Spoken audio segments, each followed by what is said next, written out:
പാലക്കാട് രമേശ് പിഷാരടിയെ സ്ഥാനാർത്ഥിയാക്കുന്നതിൽ അന്തിമഘട്ട ചർച്ചകളിലേക്ക് കടന്ന കോൺഗ്രസ്. പിഷാരടി മത്സരിച്ചാൽ വിജയിക്കാൻ കഴിയുമെന്നാണ് വിലയിരുത്തൽ. എന്നാൽ മത്സര രംഗത്ത് മുതിർന്ന കോൺഗ്രസ് നേതാവ് വരണമെന്ന നിലപാടിലാണ് മറ്റൊരു വിഭാഗം ഉള്ളത്. അമൽ തേനമ്പറമ്പിൽ വിശദാംശങ്ങളുമായി ചേരുന്നു. അമൽ, ഇക്കാര്യത്തിൽ എന്ത് തീരുമാനമായിരിക്കും ഉണ്ടാവുക? രണ്ട് ചേരികളായി തിരിഞ്ഞ് ഒരു തർക്കം തുടർന്നാൽ? അങ്ങനെ തർക്കമല്ല, പക്ഷേ രാഹുൽ മാങ്കൂട്ടത്തിൽ മാറി നിൽക്കേണ്ടി വരുന്ന ഒരു സാഹചര്യമാണ്. അപ്പോൾ ഒരു വിജയസാധ്യതയുള്ള സ്ഥാനാർത്ഥിയെ തന്നെ പരീക്ഷിക്കേണ്ടിയിരിക്കുന്നു. ബി.ജെ.പിക്ക് ശക്തമായ സ്വാധീനമുള്ള ഒരു മണ്ഡലം.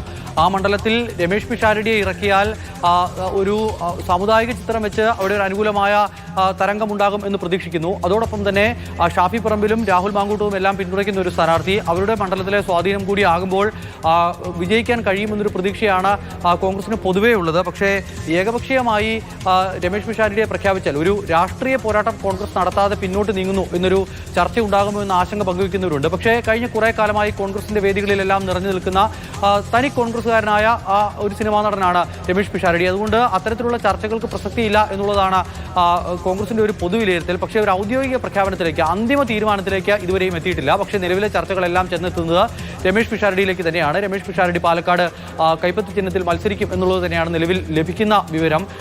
ആദ്യഘട്ട പട്ടികയിൽ തന്നെ ഈ പേര് ഉണ്ടാകും എന്നുള്ളതാണ് പ്രതീക്ഷിക്കപ്പെടുന്നത്.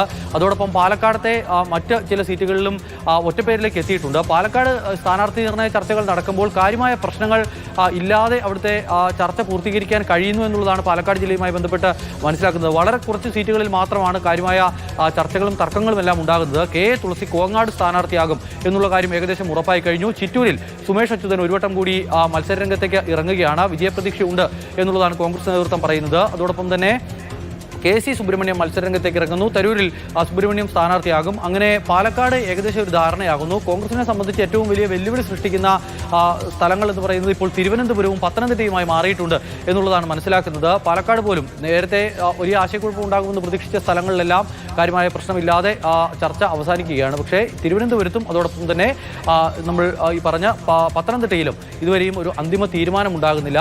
അധികം വൈകാതെ പ്രഖ്യാപനം ഉണ്ടാകുമെന്ന് നമ്മൾ പ്രതീക്ഷിക്കുകയാണ്. ഇപ്പോൾ നമ്മൾ നൽകുന്ന ഈ പേരുകളെല്ലാം തന്നെ നമുക്ക് ഉറപ്പിച്ച് പറയാൻ കഴിയും ആദ്യഘട്ട സ്ഥാനാർത്ഥി പട്ടികയിൽ ഉണ്ടാകും എന്നുള്ളത്. ശരി, അമൽ തേനമ്പറമ്പിലാണ് വിശദാംശങ്ങൾ പങ്കുവച്ചത്.